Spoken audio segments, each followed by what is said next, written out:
जय राधा माधव कुंज विहारी। जय राधा माधव कुंज विहारी।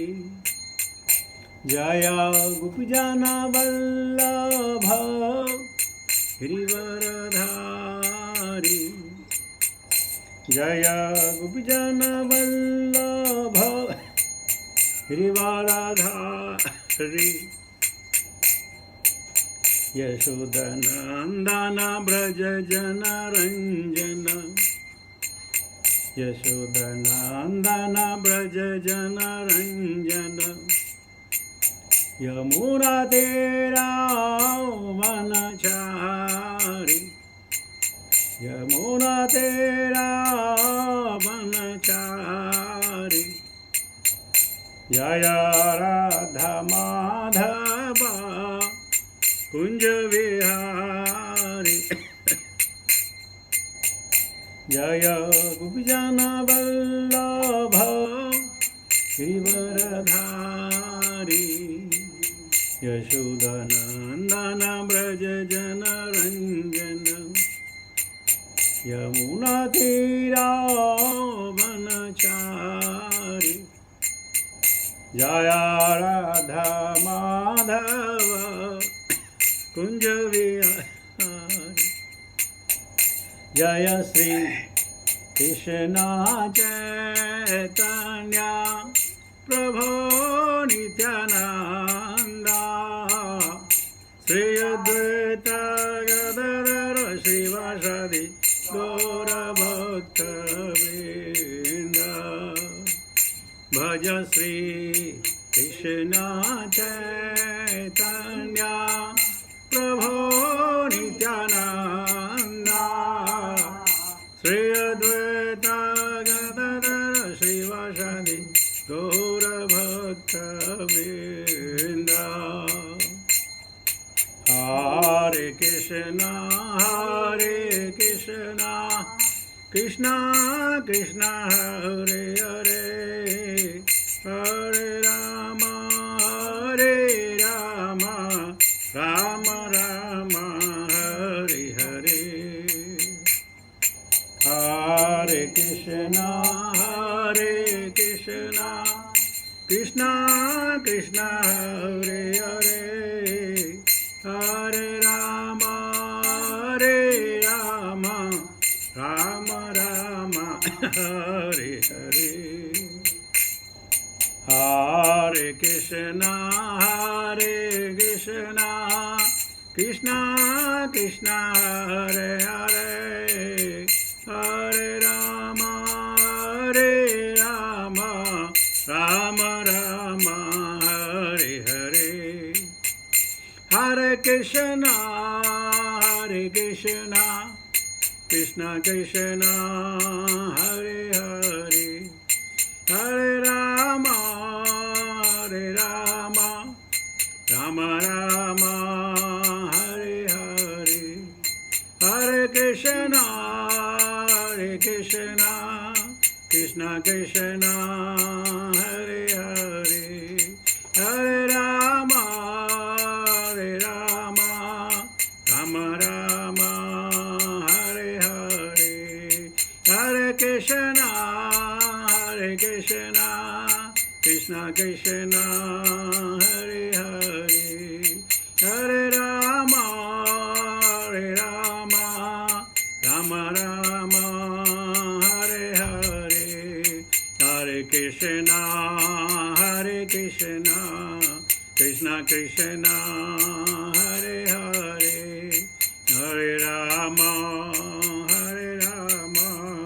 राम राम हरे हरे। हरे कृष्ण कृष्ण कृष्ण हरे हरे। हरे राम राम राम हरे हरे। हरे कृष्ण कृष्ण कृष्ण हरे हरे। हरे राम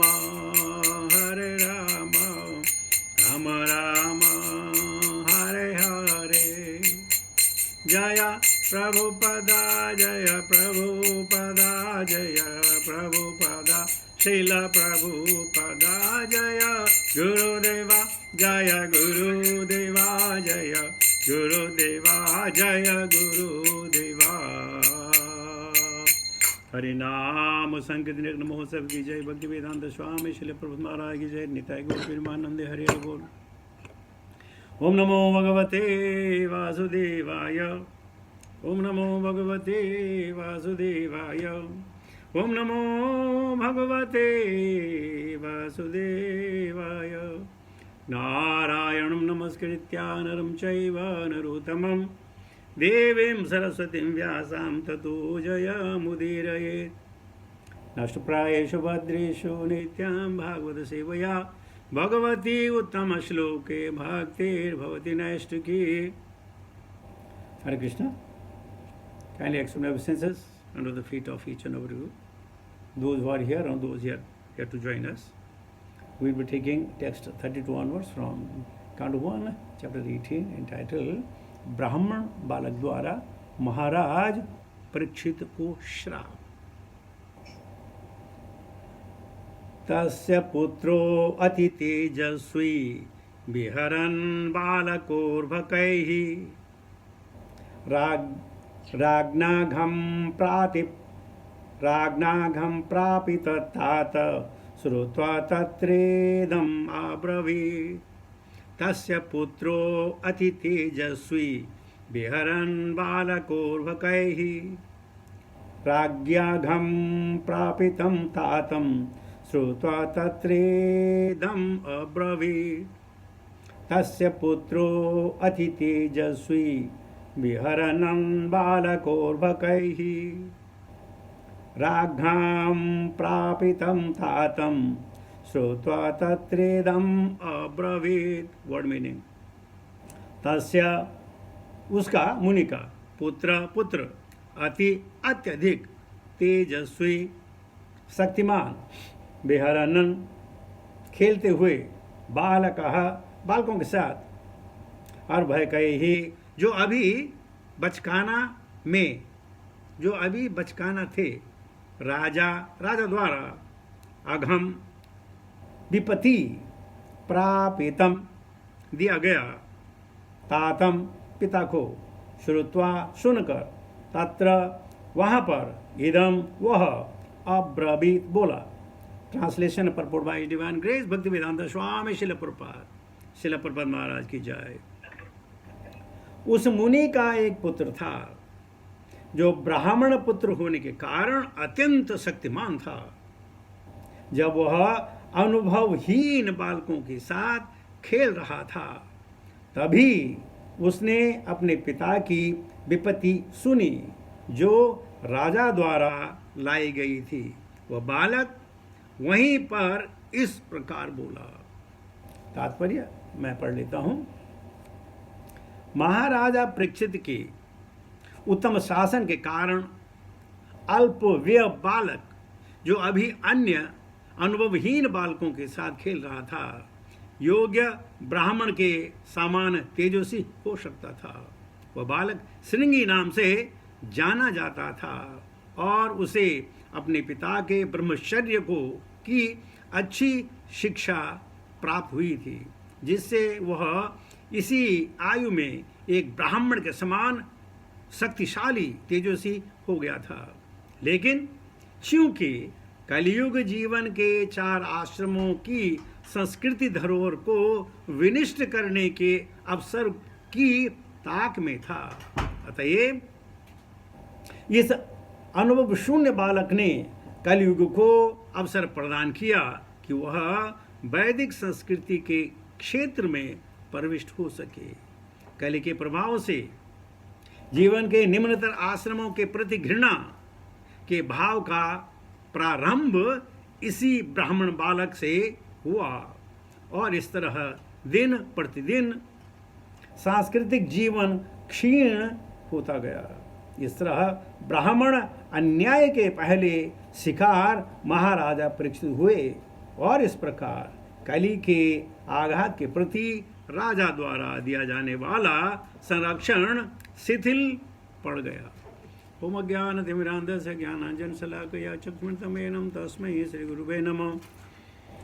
श्री चैतन्य मनोविष्णम स्थापित मेन भूतले स्वयं रूपकदामयं ददाति सुपदन्तिकं वन्देऽहं श्रीगुरु सदा पदकमलं श्रीगुरुन् वैष्णवां च श्रीरूपं सागरजातं सहगणा रघुनाथं विततं सजीवं साद्वैतं सावधूतं परिजनसहितं कृष्णचैतन्यदेवं श्रीराधाकृष्णपादान् सहगणा रघुनाथान् विततं सजीवं साद्वैतं सावधूतं परिजनसहितं कृष्णचैतन्यदेवं श्रीराधाकृष्णपादान् सहगणा ललिता श्रीविशाखान्वितां च हि कृष्णकरुणा सिन्धु दीनबन्धु जगत्पते गोपेश गोपिकान्त राधाकान्त नमस्तुते। तप्ति कञ्चन गौरङ्गी राधे वृन्दावनेश्वरी वृषभानुसुते देवी प्रणमामि हरिप्रिये। वाञ्छाकल्पतरुभ्यश्च कृपा सिन्धुभ्येव च पतितानां पावनेभ्यो वैष्णवेभ्यो नमो नमः। श्री कृष्ण चैतन्य प्रभु नित्यानंद श्री अद्वैत गदाधर श्रीवासादि गौरभक्तवृंद। हरे कृष्ण कृष्ण कृष्ण हरे हरे, हरे राम राम राम हरे हरे। नमो विष्णुपादाय कृष्णपृष्ठाय भूतले श्रीमती जयपताका स्वामिनिधि नामिने। नमो आचार्यपादाय निताय कृपाप्रदायने गौरसातमुदाय नगरग्राम तारणे। नमो विष्णुपादाय कृष्णपृष्ठाय भूतले श्रीमती भक्तिवेदांत स्वामिनिधि नामिने। नमस्ते सारस्वती देवी गौरवाणी परिचारिणी निर्विशेष शून्यवादी पाशादेशतारणे। जय शिला प्रभुपाद। सो प्रभुपाद की अनुकंपा से, गुरुजनों के आशीर्वाद से और आप लोगों को सहयोग से नित्यम भागवत कथा का अनावरण हो रहा है। आज के श्लोक में तस्य पुत्रो अति तेजस्वी बिहरन बालको अर्भकैहि राज्ञां प्रापितं तातं श्रुत्वा तत्रेदम अब्रवीत।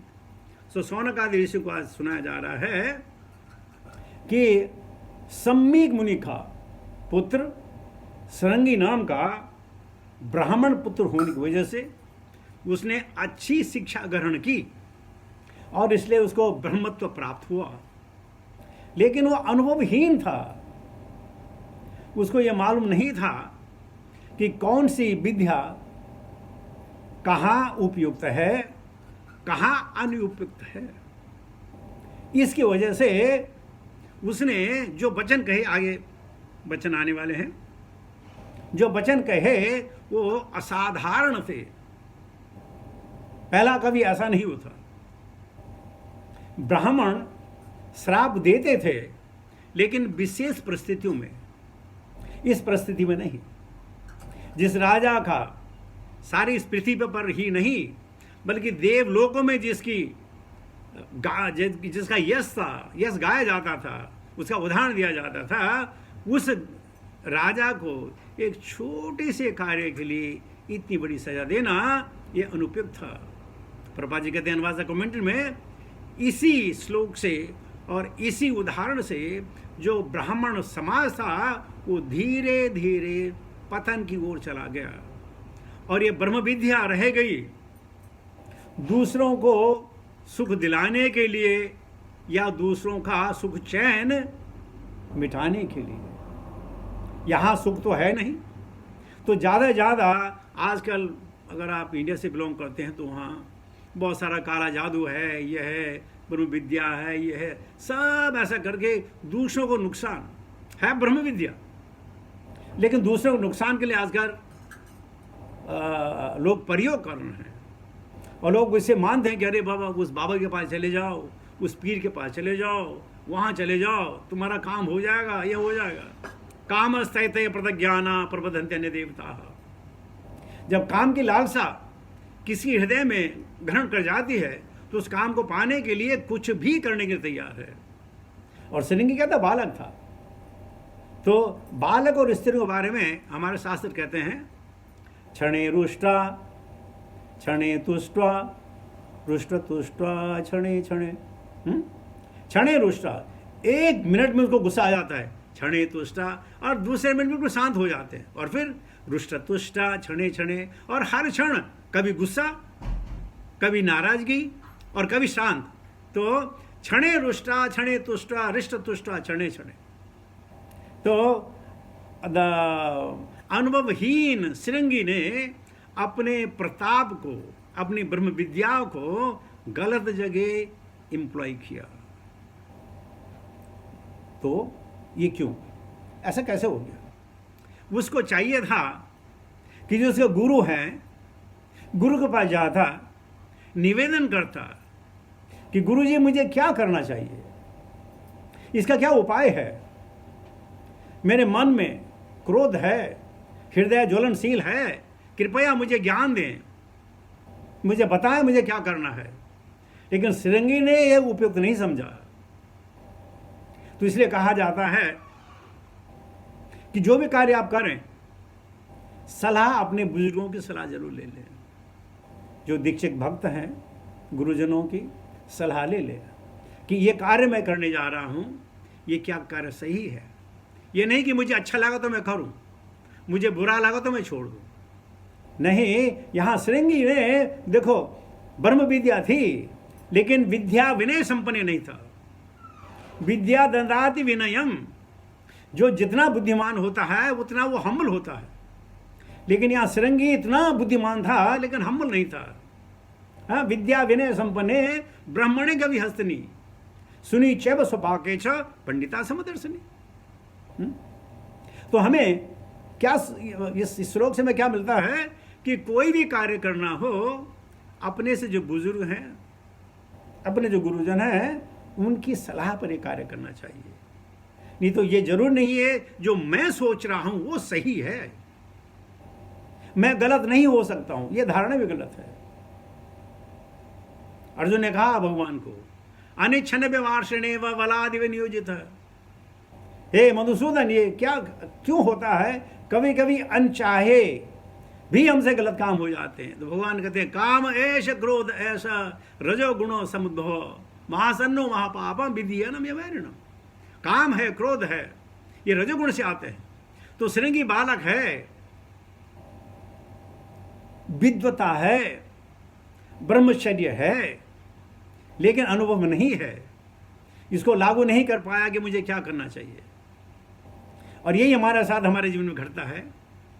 हम कभी कार्य करते हैं, बहुत सारे कार्य कर देते हैं, बाद में पछताते हैं, अरे यार ऐसा हमने क्यों किया, ऐसा करना चाहिए था, हमने नहीं किया। जो नहीं किया वो करना चाहिए था, जो करना था वो नहीं करना चाहिए, क्योंकि इसलिए हम किसी के शरणागत नहीं हैं।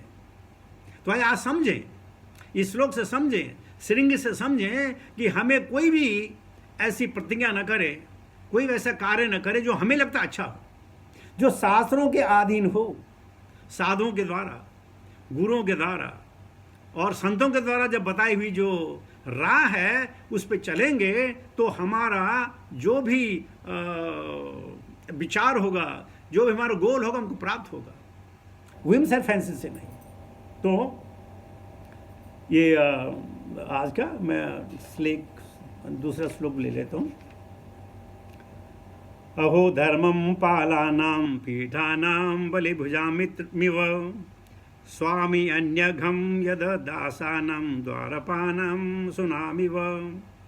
ब्राह्मण बालक श्रृंगी ने कहा, अरे शासकों के पापों को तो देखो, जो अधिशासी दास सिद्धांतों के विरुद्ध कौओं तथा द्वार के रखवाले कुत्तों की तरह अपने स्वामियों पर पाप लगाते हैं। क्रोधात् भवति सम्मोहात्, सम्मोहात् बुद्धि विभ्रम, बुद्धिभ्रांसात् बुद्धिनाशो, बुद्धिनाशात् प्रणश्यति।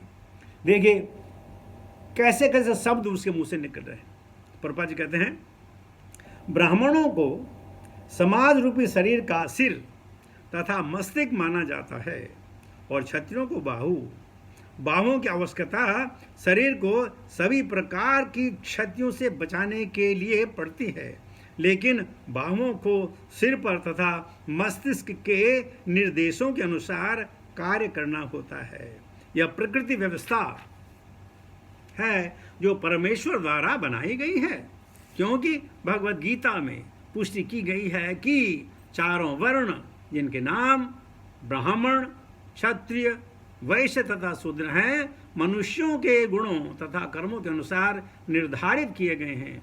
स्वाभाविक है कि ब्राह्मण के पुत्र के लिए अपने योग्य पिता के निर्देशन में ब्राह्मण बनने के अच्छे अवसर प्राप्त रहते हैं। जिस प्रकार एक चिकित्सक के पुत्र के लिए योग्य चिकित्सक बनने का अच्छा अवसर रहता है, इस प्रकार वर्ण व्यवस्था अत्यंत वैज्ञानिक है। पुत्र को पिता की योग्यता का लाभ उठाना चाहिए और एक ब्राह्मण या चिकित्सक बनना चाहिए, अन्य कुछ नहीं। योग्य हुए बिना कोई न तो ब्राह्मण बन सकता है न चिकित्सक, और यही समस्त शास्त्रों का सामाजिक व्यवस्थाओं का अधिमत है। यहाँ पर महान ब्राह्मण के योग्य पुत्र श्रृंगी ने जन्म से तथा प्रेक्षण दोनों से अपेक्षित ब्राह्मण शक्ति प्राप्त कर ली थी, किंतु उसमें संस्कृति का अभाव था, क्योंकि वह अनुभवहीन बालक था। कली के प्रभाव से वह ब्राह्मण बालक अपनी ब्राह्मण शक्ति से गर्वित हो उठा और गलत ढंग से महाराजा परीक्षित की तुलना कौओं तथा रफाले कुत्तों से कर बैठा। राजा निश्चय ही इस अर्थ से राजा के रफाले कुत्तों की भांति ही होता है, क्योंकि उसे सीमा की सुरक्षा के लिए उस पर कड़ी निगरानी रखनी पड़ती है। तथापि उसे कुत्ता कहकर संबोधित करना अल्प सभ्य बालक का घोतक है। इस प्रकार ब्राह्मण शक्ति का पतन तब से आरंभ हुआ जब से वे संस्कृति के बिना जन्म सिद्ध अधिकार पर बल देने लगे। ब्राह्मण जाति का पतन कलयुग में शुरू हुआ, क्योंकि ब्राह्मण समाज व्यवस्था के प्रमुख होते हैं, अतएव समाज के अन्य वर्ग भी पतित होने लगे। ब्राह्मणों के पतन का यह सूतपात्र श्रृंगी के पिता के लिए अत्यधिक पश्चाताप का कारण बना, जैसे कि हम आगे देखेंगे। तो श्रृंगी गुस्से में था, और जब गुस्से में होता है तो अपनी भावनाओं पे, अपनी विद्या पे, अपने आवेश पे कोई कंट्रोल नहीं होता है। वो कहने लगा, इन राजाओं को देखो जो पाप करने लगे हैं। और दस में क्या होता है, जब राजा स्थापित होता है तो उसे कहते हैं अदंड्यो अस्मि, अदंड्यो अस्मि, अदंड्यो अस्मि। अब मैं दंड से बाहर हूँ, मैं दंड से बाहर हूँ, मैं दंड से बाहर हूँ, मुझे कोई दंड नहीं दे सकता है। लेकिन उनका जो गुरु है, जो पुरोहित, वो कहता है धर्म दंड्यो असि, धर्म दंड्यो असि, धर्म दंड्यो असि। हे राजा, हाँ, राजा के जो नियम है उन पे आप लागू नहीं होता, लेकिन धर्म का दंड चलेगा। जबकि आप धर्म से विहीन हो जाएंगे, आपको दंड मिलेगा। तो श्रृंगी समझ रहा है कि उन्होंने पाप किया। बालक नहीं मालूम क्या हुआ, कैसे हुआ, जो सुना विवल हो गया। और यहां तक उसके पिताजी को मालूम ही नहीं है कि मेरे गले में सांप है। अगर आके पूछता, पिता से कहता, आपको व्यथा हुई है, मैं तुम्हारा पुत्र हूं, अगर मैं तुम्हारी व्यथा को नहीं मिटा पाया तो मैं पुत्र होने का अधिकारी नहीं हूं। नहीं पूछा, जाके बोलने लगा, ये जो शासक हैं इनके पाप देखो, मतलब ये पाप करने लगे, ये तुम्हारे दास हैं। हाँ, दास हैं। कैसे दास? रक्षा करने के लिए। और सिद्धांत, अब इसने नहीं देखा कि सिद्धांत ये भी तो कहता है जब घर में अतिथि आए तो उसको पानी पूछना चाहिए, वो भी तो सिद्धांत है। क्या सिद्धांत एक तरफ ही देखा जाएगा? सिद्धांत अगर देखने तो दोनों तरफ से सिद्धांत देखने पड़ेंगे, लेकिन नहीं, क्योंकि वो देहात्म बुद्धि था, देहधारी था, उसे आत्मज्ञान नहीं था। ब्रह्म ज्ञान था लेकिन आत्मज्ञान नहीं था। और इसलिए कहने लगा, इसने सिद्धांतों के विरुद्ध ये जो कौवे हैं, कौवे की तरह द्वार के रखवाले कुत्ते हैं, देखो कैसी गाली दे दी, you like a dog, you like a crow. शोभा तो नहीं देता। लेकिन ये अकेले श्रृंगी नहीं है। जब आपको हमको गुस्सा आता होगा ना, तो हमें न जाने हम क्या क्या कर ले। कभी कभी जब आपको गुस्सा आता है ना, तो अपनी आवाज़ टेप कर लो, देखो आप क्या क्या बोलते हैं, मज़ा आएगा सुन करके। जब आप गुस्से में बात करते हैं, अपनी आवाज़ टेप तो कर लो, और फिर सुनो 1-2 दिन के बाद, फिर देखो, अरे यार ये मैं क्या भूल गया? नहीं नहीं, मेरा मतलब ये नहीं था। मेरा मतलब कुछ और था, आपने गलत समझा। अरे भाई वही समझेंगे जो बोला है, हम उसका ट्रांसलेशन तो नहीं कर रहे हैं, Hindi to Arabic to to to to Bengali, नहीं, जो बोला वो सुना। लेकिन हम कहते हैं नहीं, मेरा मतलब ऐसा नहीं था। लेकिन यहाँ श्रृंग का वही मतलब है कि तुम कुत्ते हो, तुम कौवे हो, तुम हमारे दास हो, क्योंकि जैसा हम कहें तो उसे करना है। ये समाज कहते हैं चातुर्य वर्ण में श्रेष्ठम गुण कर्म विभाग से, ये जो वर्ण बनाए गए हैं भगवान कहते हैं ये कर्मों के आधार पर बनाए गए हैं। लेकिन हमने उसके जन्म सिद्ध अधिकार ले लिया और दलित को दलित समझा, ब्राह्मण को ब्राह्मण समझा, क्षत्रिय को क्षत्रिय समझा, वैश्य को वैश्य समझा। लेकिन अगर वो उस कार्य में दक्ष नहीं है तो वो ब्रह्म बंधु कहलाएंगे, क्षत्रिय बंधु कहलाएंगे, वैश्य बंधु कहलाएंगे और दलित बंधु कहलाएंगे, दलित नहीं। तो प्रभा जी कह रहे हैं कि ये अच्छा, तो बहुत शानदार क्या पढ़ा मैंने। हाँ, दूसरे में ये गर्वित हो गया, false ego, that is the cause of the downfall of everybody in this world. False ego, false ego means trying to think what I am not. अहम ईश्वर, अहम भोगी, अहम बलवान, अहम सुखी, I am the one who is around the whole world is looping around. ये गर्वित हो गया। उसको मालूम था, अपने पिता को देखा था कि जो ब्रह्म विद्या है वो क्या नहीं है, इनके पास अणिमा है, महिमा है, लघिमा है, प्राप्ति है, इशिता है, वशिता है, प्रकाम्य है, क्या नहीं है, सब कुछ है, सब कुछ कर सकते थे।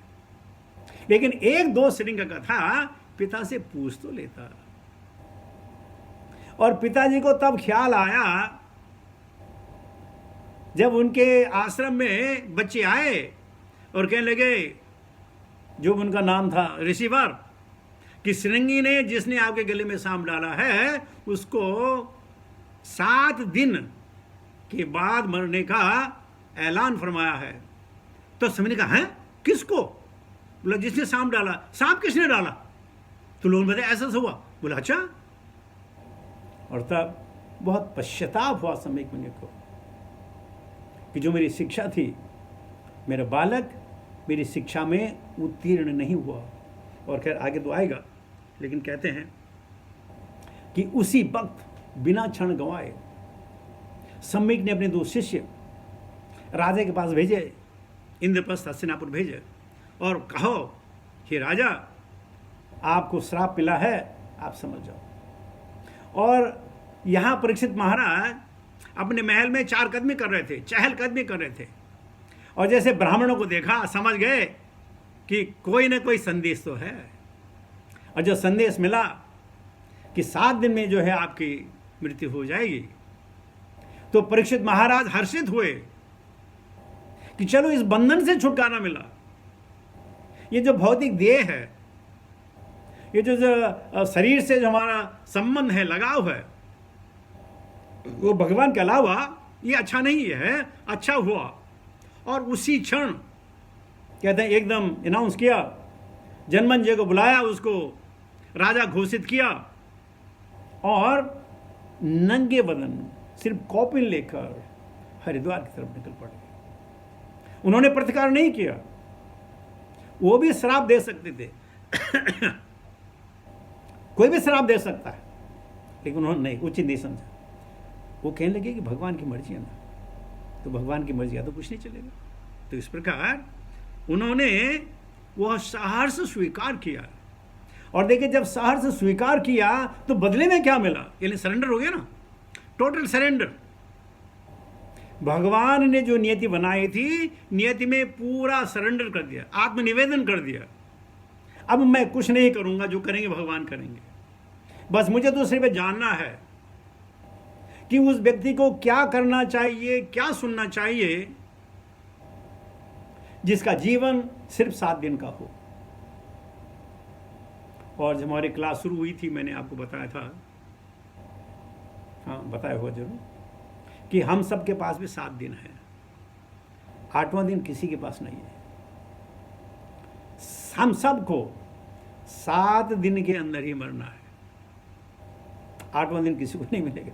7 दिन है, सोमवार, मंगलवार, बुधवार, बृहस्पतिवार, शुक्रवार, शनिवार, इतवार। तो ये धारणा है सबको 7 दिन में जाना है। आप परीक्षित महाराज तो समझ गए और संभल गए। हमारा क्या होगा? आपने पिक्चर देखी कोई? तेरा क्या होगा कालिया? सर आपने शायद इंडियन पिक्चर नहीं देखी होगी। तो तेरा क्या होगा कालिया? अरे उनको तो हो गया, हमारा क्या होगा? इस प्रकार हमें भी इन 7 दिन मनन, चिंतन, स्मरण, पठन पाठन करना बहुत जरूरी है। कब तक? ज्यादा से ज्यादा, ज्यादा से ज्यादा, वरना हमारी गति भी अच्छी गति नहीं हो। तो प्रभुपाद कहते हैं ब्राह्मणों का पतन का यह सूत्रपात श्रृंगी के पिता के लिए अत्यधिक पश्चाताप का कारण था।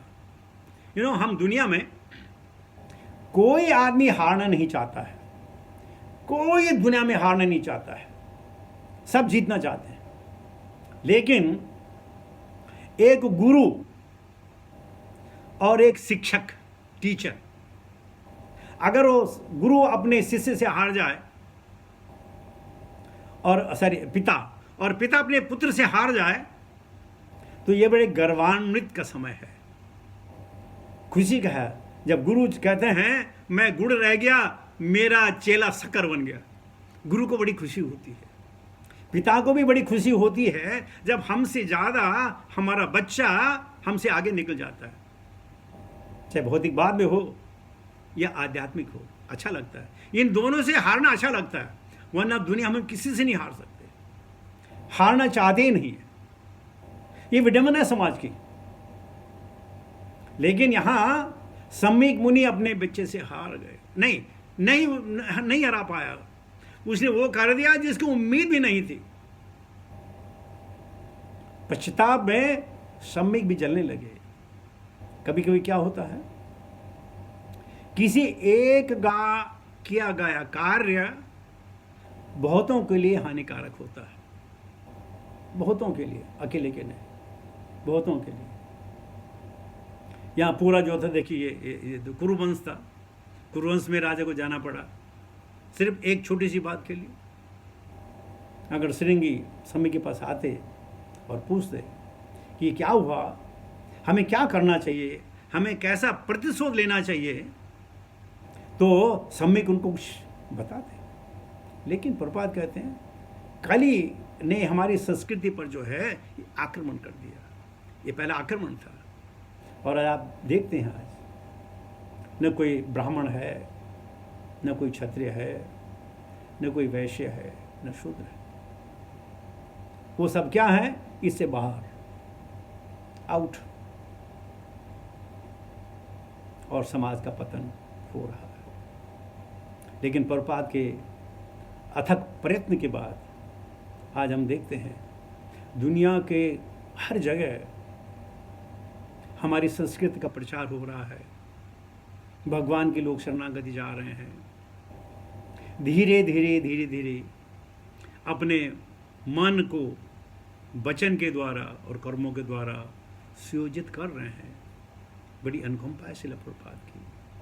तो आइए हम ये समझें कि एक तो कोई भी कार्य करने से पहले हम को शरणागति जाना है।